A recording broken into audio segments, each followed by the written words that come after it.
Joe? Hey, what's the idea of sneaking up on me? I'm sorry. Did you get anything yet? No, I missed it again. Oh. I don't know whether it's the satellite or this gear. Well, I still don't see how you expect to hear a satellite.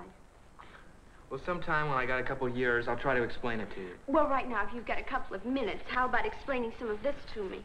Sure, might as well. Unless the satellite's burned up, it's gone now anyway. What don't you get?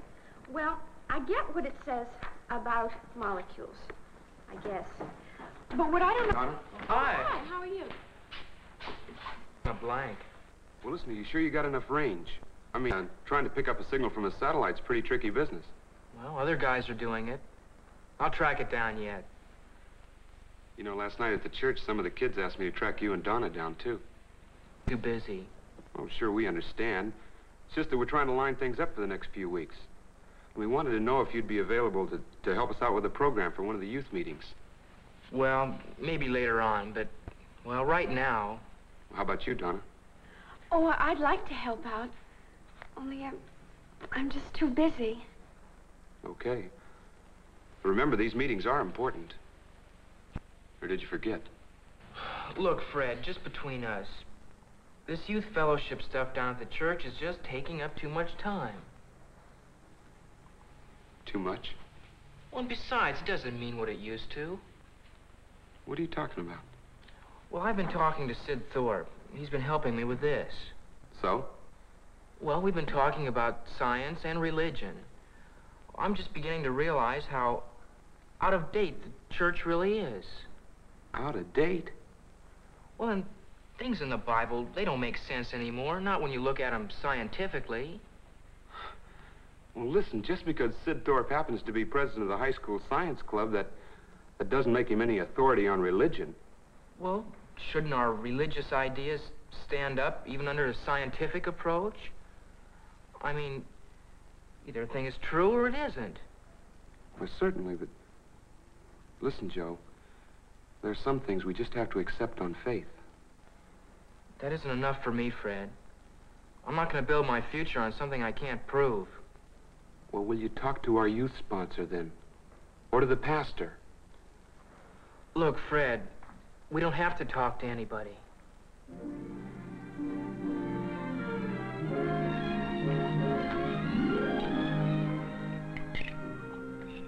Son, when do you think you'll get your satellite tracker working? I don't know, Dad. I can't seem to find out what's wrong. Say, that reminds me. Guess who's coming to town? George Cooper. There was a story about him in the paper. Well, what's bringing him here? Well, it seems he's going to have charge of installing some kind of electronic brain out at the new research center.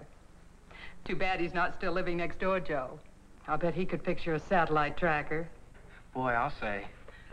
He must be pretty old by now. Yes, he's almost 31. Ah, he was quite a character. Remember the time we hired him to hold the garden? And he mixed up a battery of chemicals to try to kill the weeds scientifically? And the smell drove us out of the house for a whole day? Well, he did kill the weeds, and they never came back. Yeah, neither did the grass. Seems such a shame that George, for all his brains, could never accept the fact of God having any part in the universe. I'm so thankful that neither of you ever got to questioning things the way he did. I wonder what happened to his folks after they moved east. All I know is what we've read in the papers about George these past few years. Yes, Dr. George Cooper, eminent scientist. How can a man with a mind like that be so blind to the very creator himself? Well, maybe he found something in his research that made him believe like that. Well, it's probably the same old story. In spite of everything he learned, you missed the main thing. The fear of the Lord is the beginning of all wisdom. A man may know his science, but unless he also knows God as creator and Lord, he's missing the whole purpose of the insights and skills of science. Well, it's time for our devotions.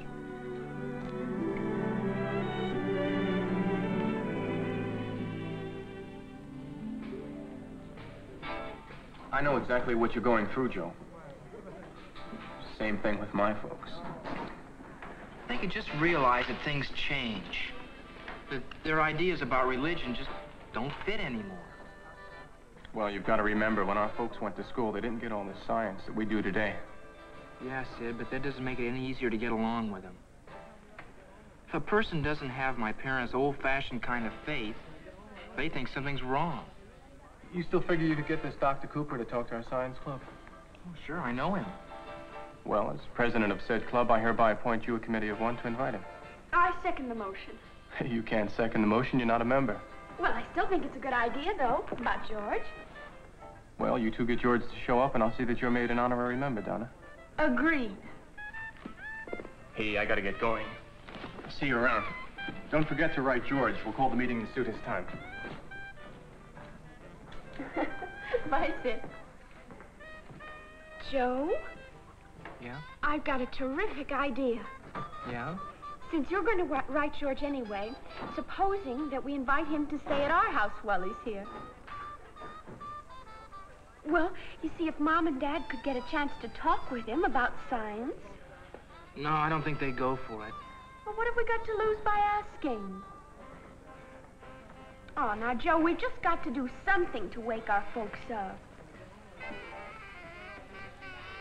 Oh, chocolate malt, please. So we thought it'd be nice if George could come and stay with us. Yeah, you know, to talk over old times and things. I imagine George will be much too busy to sit around here talking with us. Well, couldn't we at least invite him? I mean, it's the only nice thing to do, and, well, especially since I'm going to write him about speaking to the science club. What do you think, dear? Well, it's up to you, Meg. Not the way you've been feeling lately. Oh, I'll help you, Mom, with the meals and things. Well, sure, and I'll pitch in, too. I suppose it is only friendly that we at least extend an invitation. Oh, that's swell, Mama. Don't worry. We'll help out. Oh, we sure will. Well, as long as it's all right with your mother. Well, I'll get a letter off right now, Mom, okay? And you can put in a P.S.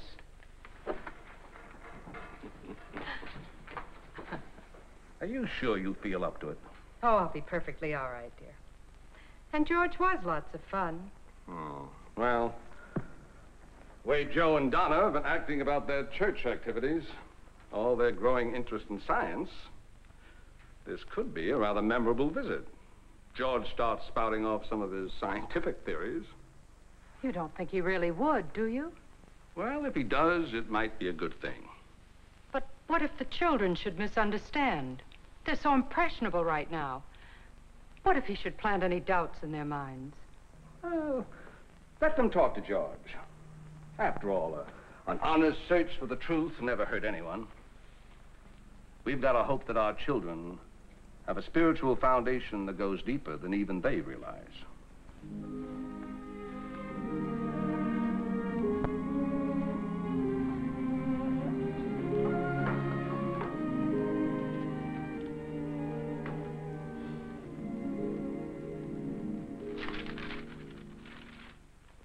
He's coming. George? Uh-huh.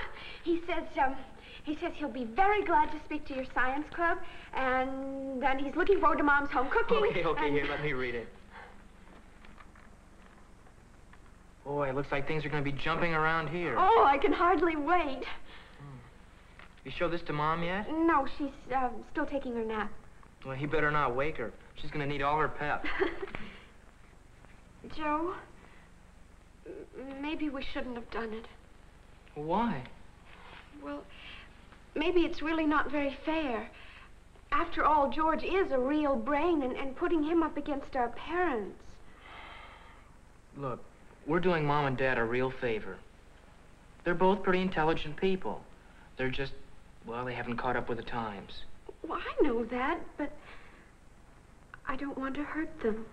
Look, that's the last thing in the world I want to do. But...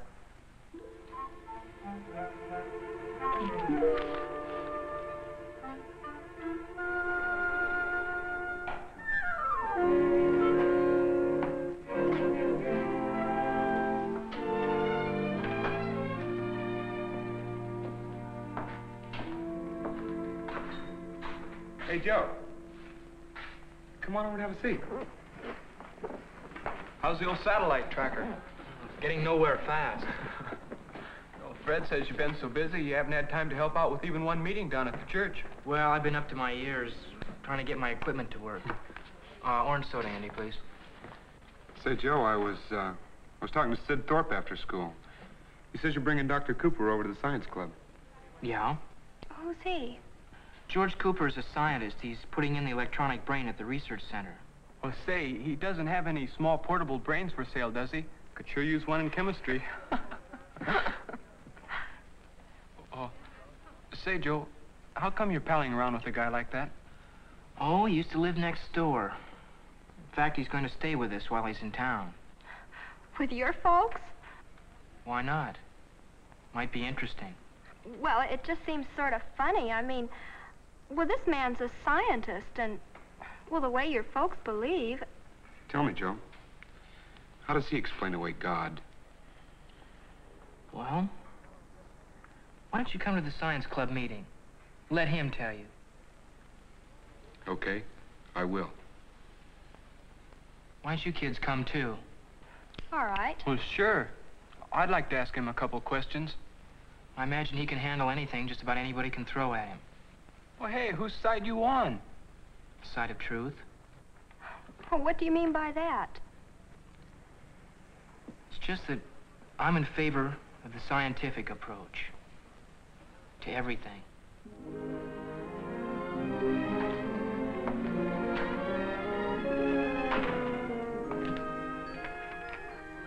Dad, what are you doing home so early? Is there something wrong? Your mother and I just got back from the doctor's. It seems I need an operation. What for? Well, it's an exploratory type. I haven't reacted very well to some tests the doctor's been making. When does it have to be? We don't know for sure. The doctor wants your mother to rest first, go on a special diet. Oh, I'm sorry, Mom. I know you've been tired, but I didn't think it was anything serious. Mom, why don't you go up to bed now? I can take care of dinner and everything. Well, I'll help out, too. Oh, thanks. But I'm not going to fold up and wilt. I just have to take it easy for a while, that's all. Just the same, Meg. You let Joe and Donna take over tonight. Oh, and you better get in touch with George Cooper so he can make other arrangements. Oh, now, Raymond, I'm perfectly all right. And he'll probably be here for only 1 or 2 meals at the most. Now, Meg. Besides, he gets here tomorrow. Now, don't you worry. Well, you know how you feel. Listen, all of you. The Lord's looked out for us so far. And our faith in him has always given us the strength to take things as they've come. So I've no intention now of sitting around worrying about myself. I'm just going to keep right on, putting all my faith in God. He'll help me face this, just the way he's always helped me face everything else.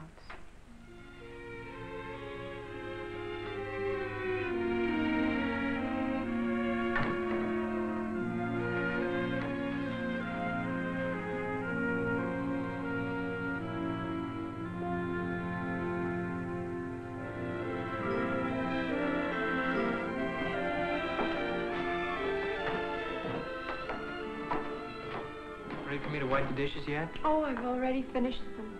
Well, I asked you to call me. I know, but the way you feel now, you probably would have dropped most of them. Yeah. I just can't get used to the idea of something being wrong with Mom.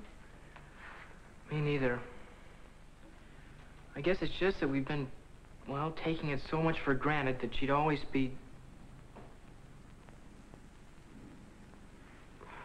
You know, Joe, I've been thinking about what Mom said, and I never realized just how much her faith really means to her. Yeah. I wish now we hadn't talked the folks into inviting George. Well, maybe we could still get Mom to cancel it. You heard what she said. But we can't just let her go ahead and... I mean, we've just got to think of something. We can't let Mom know we're worried about her, or she's going to be upset. Of course, not that she isn't already. I can tell. It's just a big bluff. I know if I were in her place, I'd sure be worried. Well, I guess I better go on up to my room and try to get some studying done. If I can. Yeah, I've got to hit the books, too. Joe, please try to think of something, will you?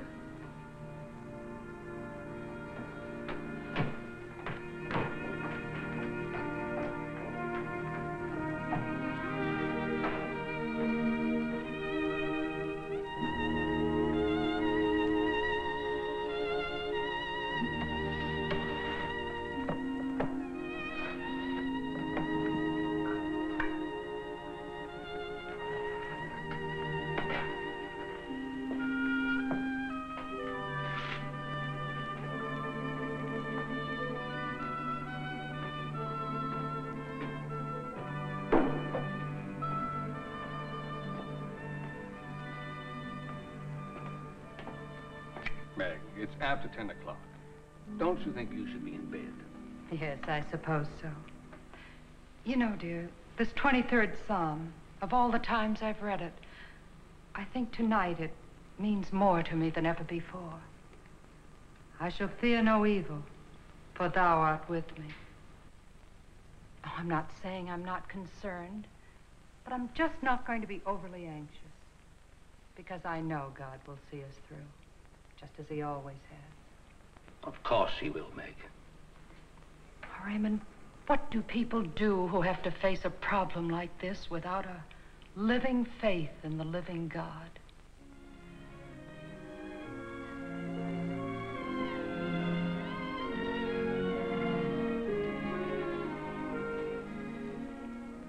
I was so worried about Mom, I just tossed all night long.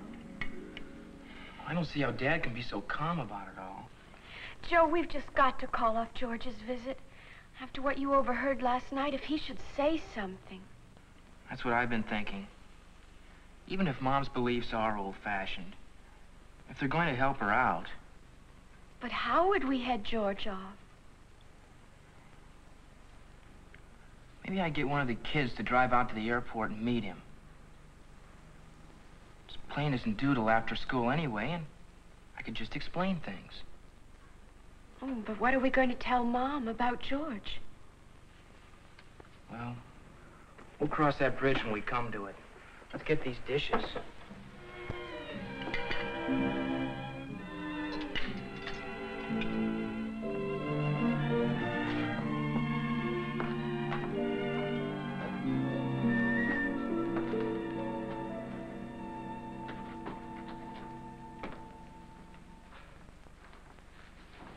Joe, he's here. George? Yeah, he took an earlier plane. He's in the kitchen now talking to Mom. Oh, Joe, what are we going to do? You'll never believe it when you see him. Joe!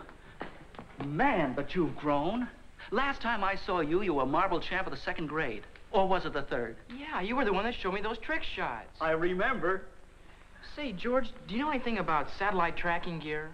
A little. Why?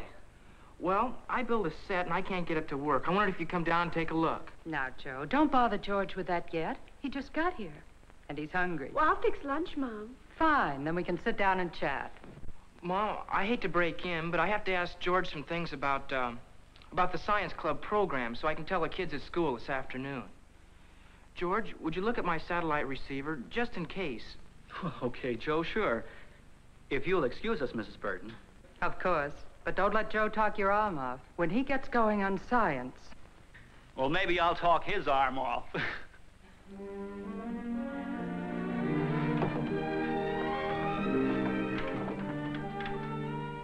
So, that's how it is, George.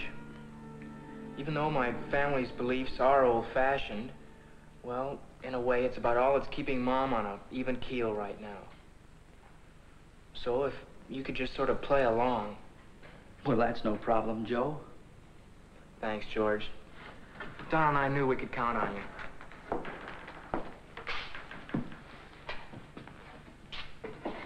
I'm afraid you don't quite understand. You see, I happen to agree with your folks. You're kidding. I know it comes as a shock, but several years ago, I came to know Christ. I accepted him as my personal Lord and Savior. I just don't get it. I mean, after the way you've always talked. Well, Joe, the kid scientist who used to live next door has learned a lot of things since he grew up. Well, what about that story in the papers, where you said that science and religion would always be in conflict? Well, they must have left out the rest of what I said. I said there'd be conflict until both sides could see the other's viewpoint and realize that under God, there can be but one ultimate truth. In my opinion, the true scientific approach has strengthened the faith of our fathers. Well, how do you figure that? I'll admit it didn't come easy. As you know, I'd grown up believing that unless I could prove something by a formula or in a test tube or by one of the 5 senses, it had to be rejected. Well, doesn't it? I mean, either a fact is a fact or it isn't. But there can be more than one approach to truth. One of my troubles was that I'd failed to realize that the discovery of the whole truth must come from mankind's total experience, not just from our so-called intellectual approach. I don't quite follow. What I'm saying is that in proving the validity of religious faith, we can't use a slide rule. We have to remember that what a person lives for has just as much reality as, well, as your satellite tracker here. Tell me, Joe, do you love your mother? Well, sure. How much? Why, a lot. How much is a lot? Well, it's just a lot, that's all. In other words, you know you love her, but there's no way you can measure it with a scientific instrument. Well, yeah, I guess that's right. Well, then, just because science can't measure such things as love, faith, and hope doesn't mean they aren't real.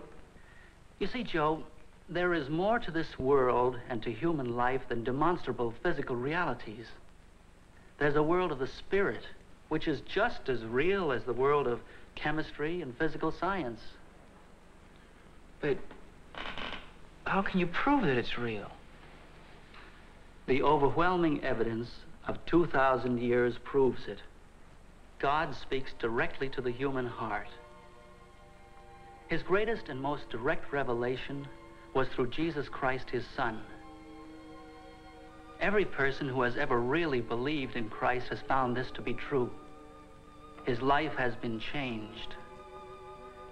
The Bible tells us, if any man be in Christ, he is a new creature. Old things are passed away.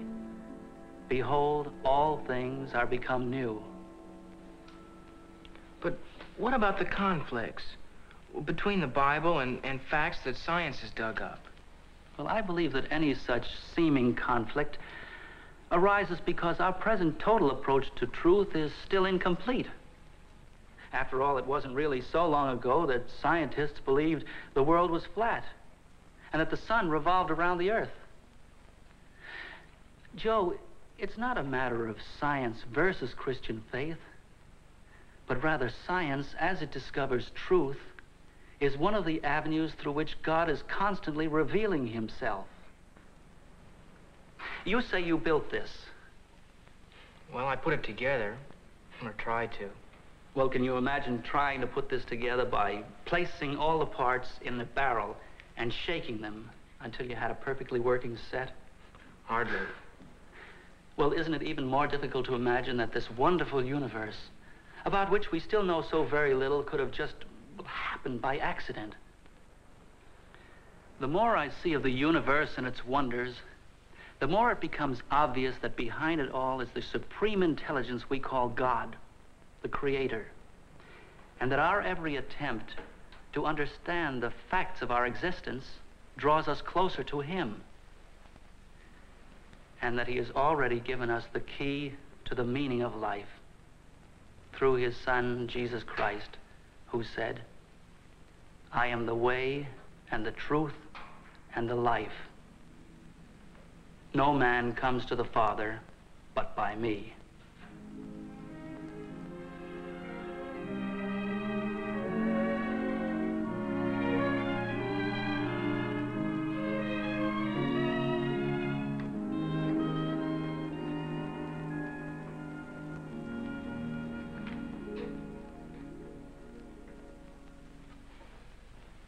Anything? No, but George guarantees it ought to work now. And all that was wrong was just one little old connection? And a few things that Sid overlooked. I guess Sid overlooked a lot of things. Yeah, I can hardly wait to see Sid's face when he starts in on George tomorrow at the science club meeting. And George gives him a blast of facts. I'm sort of ashamed. Yeah, so am I. I guess we were way out of orbit. Speaking of which, could I have a listen? Oh, sure.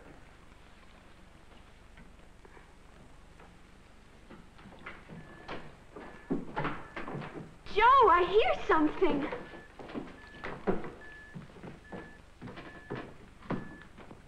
What's up? Get a satellite? I'm sure that's it. Here, listen.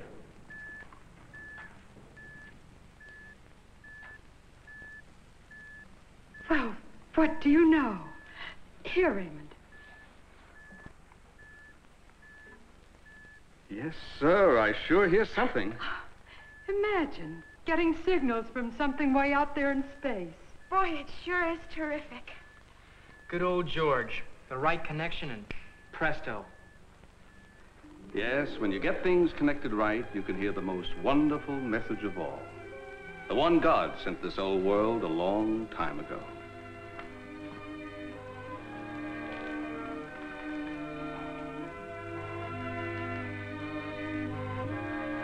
Could I